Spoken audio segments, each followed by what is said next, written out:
Хусаинов Ринат Личевич. Сегодня от ЧГПУ мы представляем данную установку. Это вертикальный фрезерный ЧПУ станок, предназначенный для обработки стен. С помощью фрезерования на стенах получаем 3D и 2D узорные рисунки. Место применения данного станка – это при внутренней отделке, наружной отделке. Данным станком можно фрезеровать стены, которые обработаны шпаклевкой, то есть материал, если на стену нанесен шпаклевкой или известково-цементный раствор, или даже дагестанский камень. Вот с такими материалами станок может работать. Просто нужно будет менять фрезу.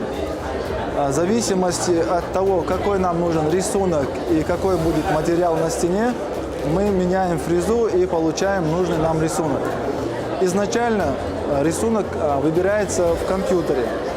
В компьютере нам подходящий рисунок или из векторов, или 3D рисунок мы выбираем. И после определяемся, какую фрезу будем использовать, выставляем станок, выравниваем под уровень, выставляем станок вдоль стены и готовый файл, который мы приготовили заранее в компьютере, через флешку ставится в программу станка и запускается. В итоге на сегодняшний день работы, которые делает этот станок, делаются только вручную. Аналогичного станка пока нету ни в России, нигде мы пока в любом случае не видели.